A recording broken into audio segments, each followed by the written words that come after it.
I'm very happy to be here. Although it has to be virtual, I'm very excited for this opportunity. And one thing that I've been passionate about in the whole realm of music, but particularly when it comes to education and studies on perception and how people understand certain kinds of music. I grew up in a background that wasn't familiar with new music or those trends. And so in my course of learning that kind of style and appreciating that, I found I really wanted to understand how people related to that. So as I start my presentation, I'm going to, let's see, share my screen. I'm going to share, see if I can share this presentation. I need, that looks like that. About, well, here, understanding organized sound and abstract musical narratives. I'll touch on some of the highlights that was also in the essay that they so graciously allowed me to put in the proceedings. But I wanted to start out by talking about how composers today want to be innovative, relevant, and respected, and they want to route their listeners on new paths, discover new timbres.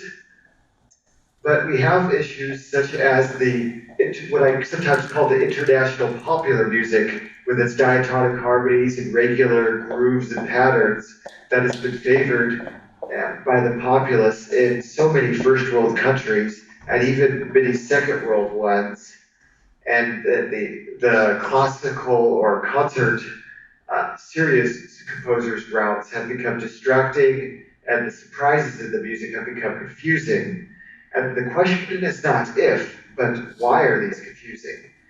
And this presentation builds on my previous research, presenting in my presentation Rhythm as Function, but instead of focusing just on cognition and pedagogy, I will highlight philosophical incongruencies pertaining to postmodern thought in respect to the use of a musical canon in pedagogy and history. That will then provide, I'll go to provide a similar critique on the term atonality, mostly just impressions on the word, and where I see atonality to be really a true thing. Provide a critique on the rejection of form in favor of chance, highlight the importance of relationships between visual and sonic arts and the like, suggest extra musical tools that can make phenomenological listening experiences seem less random, and finally recommend a more aesthetic-oriented approach to musical analysis, because there's a lot of ways where we've been analyzing music, such as electroacoustic music, from a score or a waveform, when really that isn't what the listener is supposed to be paying attention to. And I'm going to refer to that as abstract music, based on abstract painting, but by no means meaning something derogatory. That's just the term I'm going to be using, so you'll know what I mean when I say abstract music.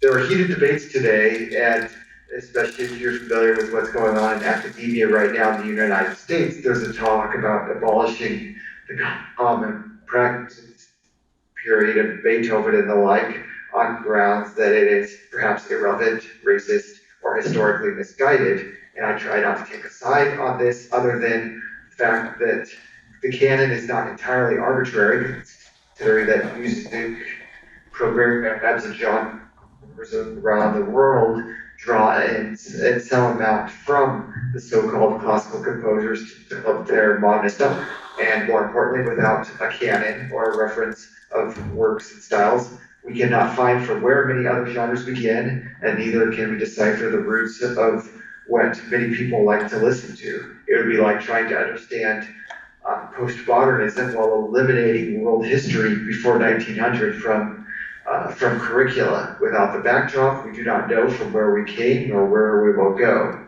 So I do think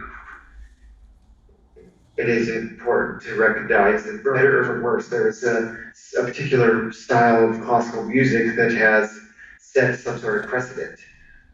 There's also something called the blank slate controversy, which is nothing new, but people sometimes will present this as saying the music that we listen to and what we like to listen to is solely based on our what we are raised hearing. And while that is potentially true, psychologists have shown that we may inherit aesthetics, but we do not inherit everything. We do not start out with a blank slate. And this is especially something to consider with the avant-garde. The past 100 years, the progressive music coming out of Europe and later the United States has not been gradually accepted the same way other genres have been. And authors such as J.D. Smith and Jordan and Witt have noted that music has sort of flattened out, and there's been a diversity of styles now rather than music continually advancing in one particular style. And that's not necessarily a good or bad thing, but it plays a role in how we understand interpretation. It's also worth noting people like Stockhausen have, in their moment form, how they've tried to unify form and complexity. Berio tried to use eclecticism, humor, and pastiche to combine form and avant-garde all as something more attractive. But while they're hard to grasp, it appears that Berio seems to be more accessible ultimately because of either his performance art, performance art being something visual. Imagine is everyone familiar with the sequence of the 5 for trombone, where the person dresses up and there's different elements to that. And so actually let's see, I'm gonna switch a screen here. I'm gonna take a second just to introduce that video, if it still is. Let's see, I'll just use my desktop so you'll see what I see. But, oops, wrong site. Here we go. And so,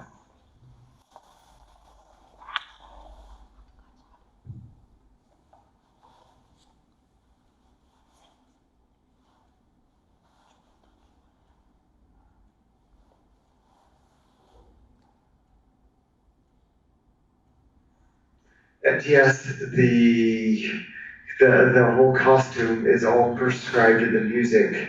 And while in academia, I remember finding stuff like that to be rather strange, it was something that I think is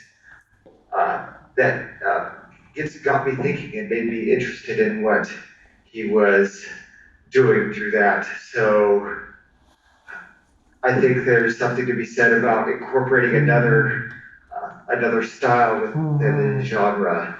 Now, going on to beyond just the problems with some of these controversies, I want to go into this idea of atonality. And my research I found is actually not that important in how people understand music. And if anything, I think atonality with acoustic instruments has actually been tricky, other than something like Varèse's ionization, because when someone hears a pitch and something discernible, their brains are looking for a place and a centricity for that. Electroacoustic music has provided the option for so many synthetic sounds and ways to bypass that and develop new forms, develop almost anything we want.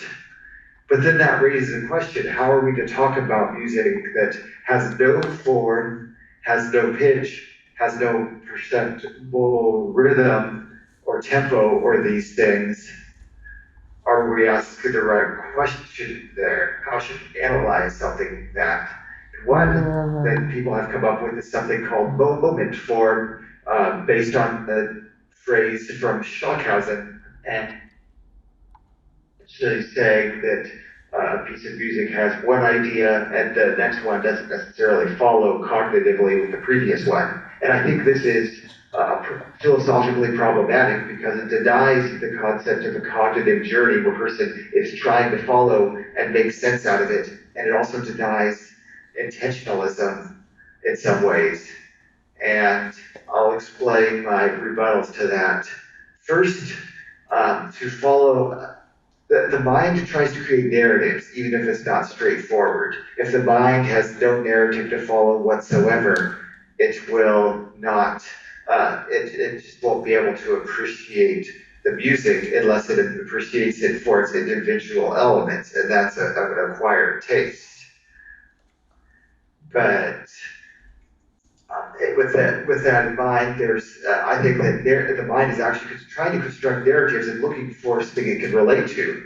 And so when we're in analysis, my first reference to analysis is quoting Hinrichs Gunnar in this article, Towards a Generative Theory of Musical Works and Musical Listening, that a scholarly ontological approach that is analyzing just the score or just the waveform, instead of analyzing it aesthetically, it's gobbledygook to the aesthetic understanding. And that's what he says, kind of a big insult in some ways, but I don't think it's necessarily to be so insulted, but where people interpret these things aesthetically.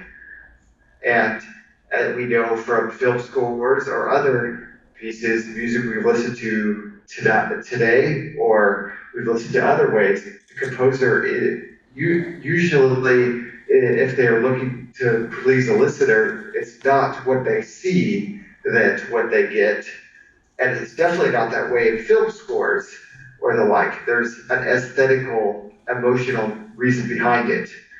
Just look up a graphic score or look up a waveform online and determine if you hadn't seen that, would you have interpreted the music the same way?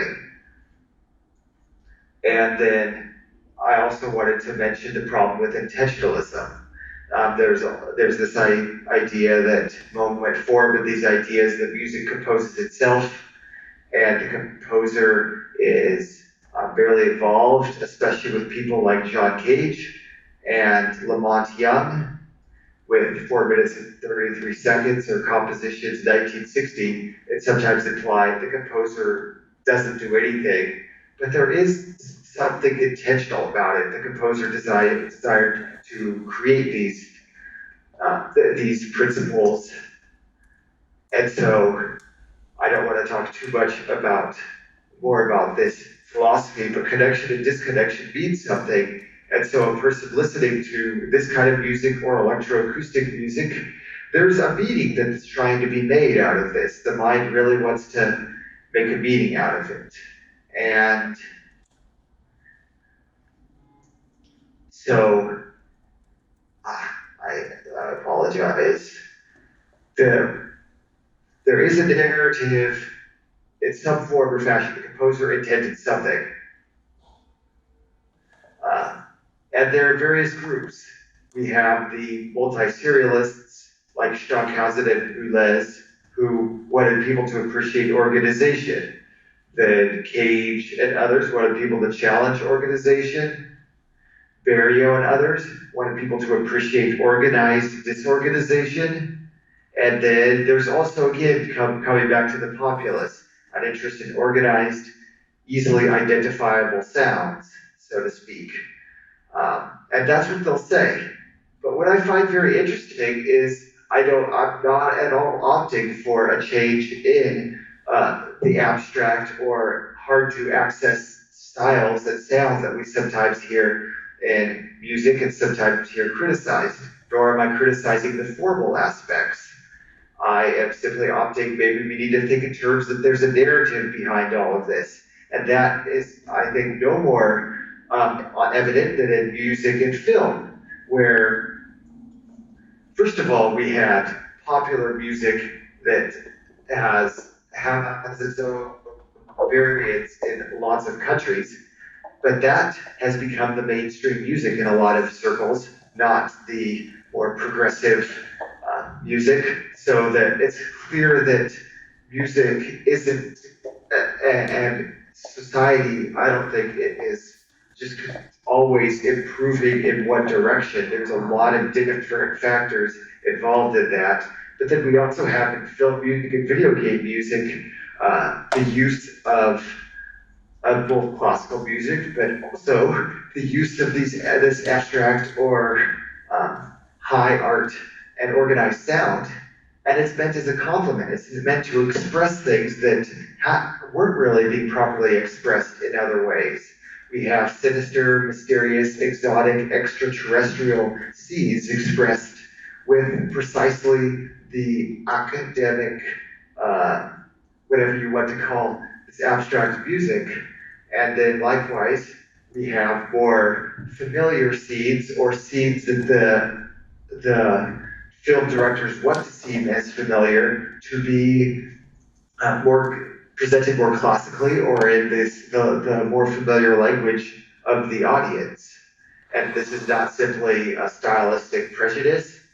If you listen to the scores of something like Chinatown, or which could be very, I found kind of a creepy movie, and I think the music helps with that, versus something like Star Wars, which is very extraterrestrial, but because of the music, it feels like it takes place far away, but it's not that different from us. And the music plays a huge part in that. And then we also have, we've learned to identify things with style. The like sci-fi sounds not that unlike Babbitt's Philomel of 1963. And so we could use these sounds to our advantage. Alan Elkins, one of my former colleagues, did a presentation this past June at a video game conference, and he points out how video games use a range of styles that sometimes is tonal and periodic, but certain scenes such as military music contain snare drums for reference to the military, and dungeon themes, which are circular and aimless, kind of give the idea that you're in a dungeon or some sort of trap, and it uses music that you wouldn't consider maybe happy or sad. There's certainly a place that for this kind of music, and we're seeing that most prominently in film, and even we see that in operas in the past. It's not just a movie thing. We can see such a thing in ballets, and even songs without words and works by Mendelssohn and the like. So, what's very important with these, it's important to note that abstract music complements certain emotions portrayed through representational visual elements in her titles, whether they're still images, videos, ballets, operas, and the like. And note that I'm talking about representational visual elements, because non-representational visuals coupled with abstract music would yield the opposite result. I think it's Usitato and others edited an article based on a study that they found when people looked at abstract art, they didn't have as many eye fixations, but they spent more time on each fixation, which implied that these people are trying harder to understand different elements of art, but not knowing what it's about. And so by extension, familiar musical elements assist non-representational visual art and vice versa. And as I stated, rhythm is function, and this is referencing the research of several other theorists as well. Multitasking always detracts, and so one can only appreciate something new if and only if one or more of the other tasks can be performed autonomously and we're not concentrating on it. And I say all this to talk about some compositional applications and implications, because if titles and visuals, tonally or rhythmically teleological music, if that makes music more accessible to people, what can we do to communicate it more effectively to audiences, no matter what we write? Again, to quote Gunnar, he notes that there are 4 kinds of interpretations people commonly experience. A literal, what is it saying, or what are we hearing on the, maybe in a scientific way. Allegorical, what it means, how it's supposed to be understood. Tropological, what the listener or the reader, what they find impressive about it. And then anagogic, which is what is the listener or the reader, what hope do they get through the message of the story of the music? I think this can easily be applied to music, where I think the tropological category of what it means to the reader is the most deficient. And if we're not always asking people to associate music with something or giving them something to associate it with, but if they have that opportunity, they may understand it better. And that's why perhaps why visual arts with narratives or implicit narratives, a title, subtitle, are often better understood. You have Pollock and some of his paintings called composition, this or the like, and not really giving a storyline. But then you have some of the abstract paintings or semi-abstract paintings of Monet, and people spend more time trying to understand it because that title gives them something to think about. So my first suggestion is a catchy title. Schoenberg has The Hanging Gardens of Babylon, not something maybe someone would have thought about without seeing the title, but it certainly gives them a perspective on which to understand that. You have the Quartet for the End of Time by Messiaen, and looking for the history of that, people can maybe understand what he is after there. And this is nothing new. The medieval chanson in Western music, many of the epics told in Irish traditional music, or some of the very little Korean folk music of various kinds I've heard. I need to do more research on that, but I know that there are stories behind these, and so that it's nothing new to have a story. And it's especially helpful for people that come from other cultures that may not otherwise understand this music. While some composers may find this too compromising, there is, and this is nothing new either, that really depends on audience style.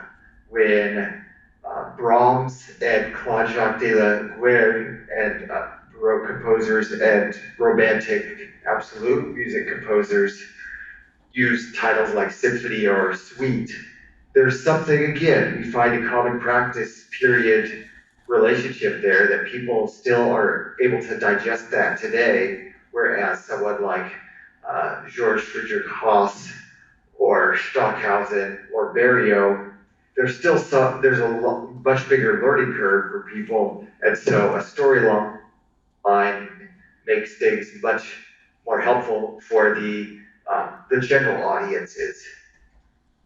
Another possibility, and a lot of people have done this, is multimedia, but the videos really do help, especially when the music or the dance or any of this is expressing something that can be immediately relatable. Should it all be abstract? Some people say it should be, but then that's only one path, and it's against according to what the artist wants. A lecture recital certainly helps, because then you can explain what the music is about. You might be able to present something that has a very abstract title or unfamiliar title, but if you explain what you were going through, or explain what the composer was going through that may have gone through that may have created this music, then the people are trying to make sense of the music in terms of that experience and how they might go through that experience. And then just one more suggestion that I'm going to give, but by no means the last suggestion that could be brought out of this, is composing based on a narrative or a pattern or the like, and where unfamiliar sounds can become experiential.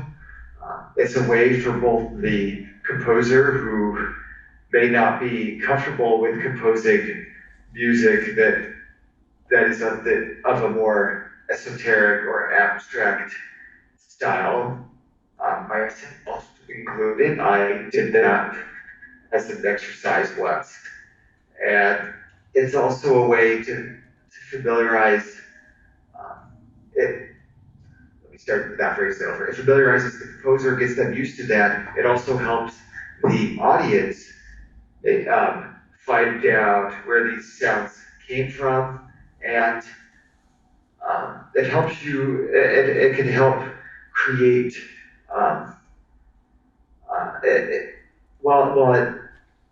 It can help to.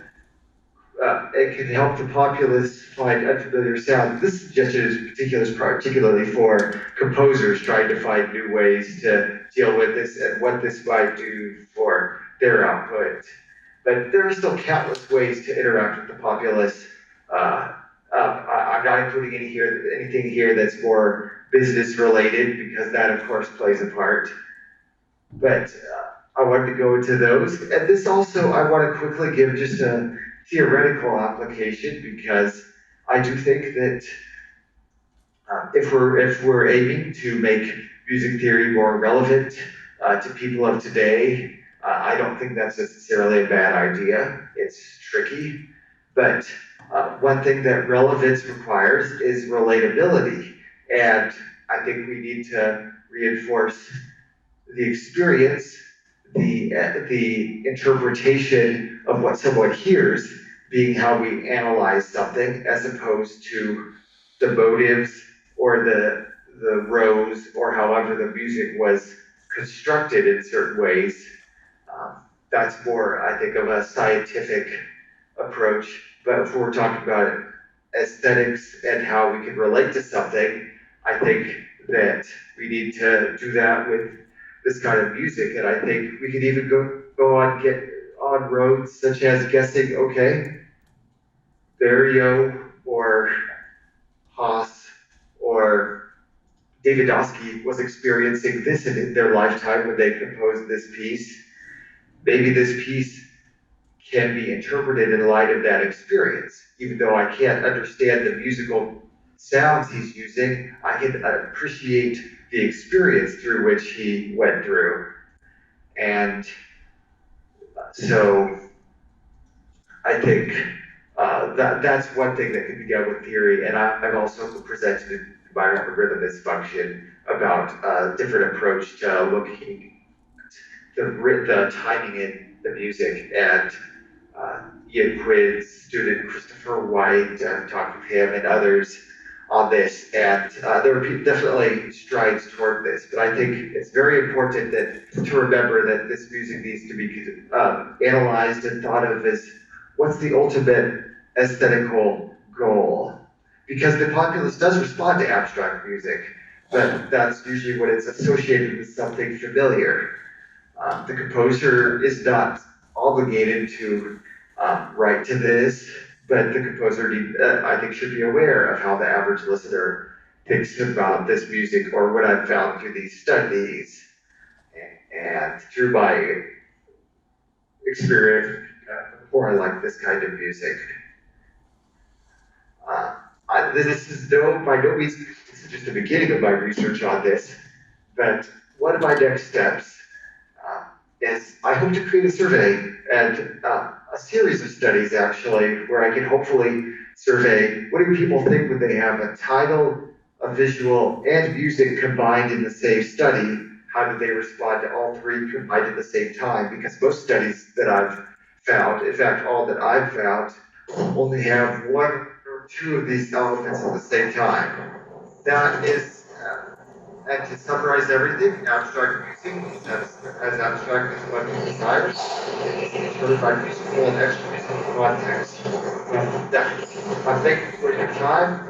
I'm very passionate about this project and opportunity to share about this.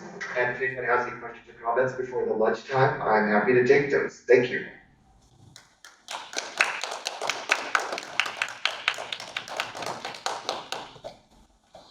Anyone have any questions? Are you still here? Oh, okay, great. Any questions? I think your talk was so wide-ranging that people feel somewhat overwhelmed by the amount of materials. But do any of our virtual participants have any questions that they would like to ask? Yeah, I do have a quick question, actually. I'm assuming people can hear me right now? Yes, you can. You can hear me, yeah?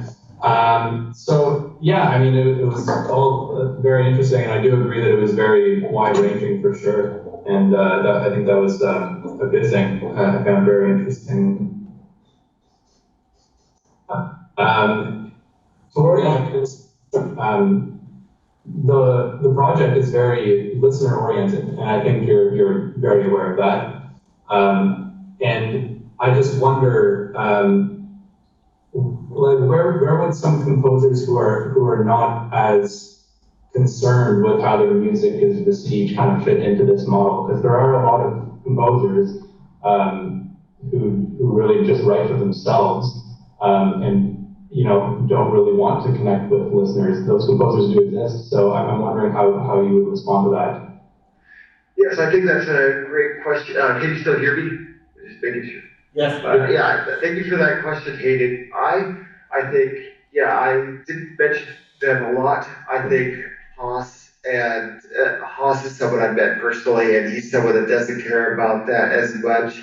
I still think one thing that creates that disconnect, though, that need not be there is in the pedagogy, when we're teaching this, we're trying to look at the music from the traditional standpoint of how it's using him at, he's more of a spectralist, they talk about the spectrum of these things, but I think an average listener would get a lot more out of it if they talked about, here's his background, and here are some of the sounds or cultures he might be referencing,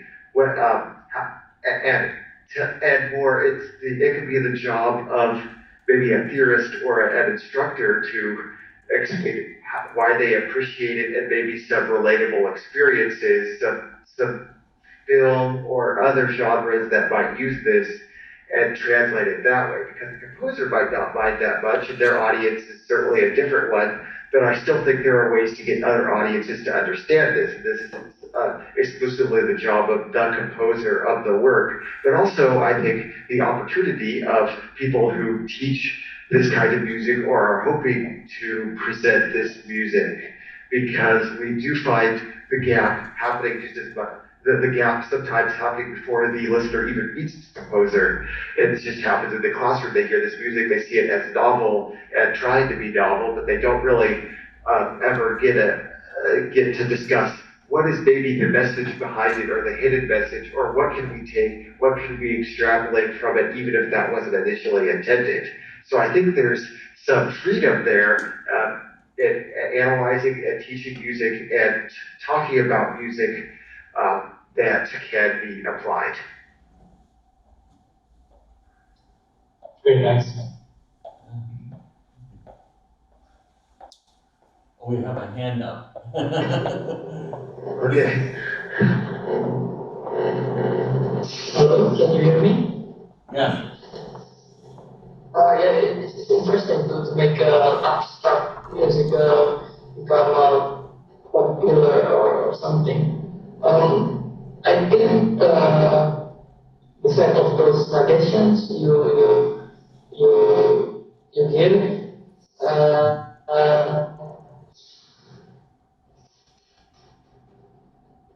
maybe kind of application propagation.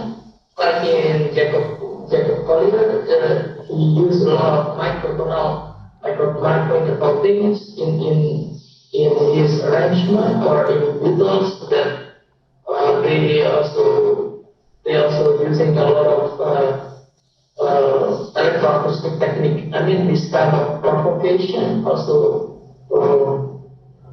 will be helpful to make abstract things or experimental things become more popular. I don't know what do you think? Yeah, that's a great point, Septien. I should have thought of Jacob Collier. He is, he's certainly one of the top popular musicians today who's also incorporating all sorts of microtonality, and he has lots of videos on YouTube about it. And I think it's just a great example, actually, of how people are already listening to this and how people are incorporating this from the other side, not for trying to bridge something that's so abstract and making it more popular, but how the popular music is trying to reach into the more abstract or more the more avant-garde kind of things and bridging it from that side. And that is certainly something that could make this a lot stronger to look at it from the other side as well. I'm glad you brought Jake and Clear up. Thank you. Okay, good. Thanks so much. Appreciate it. Thank you.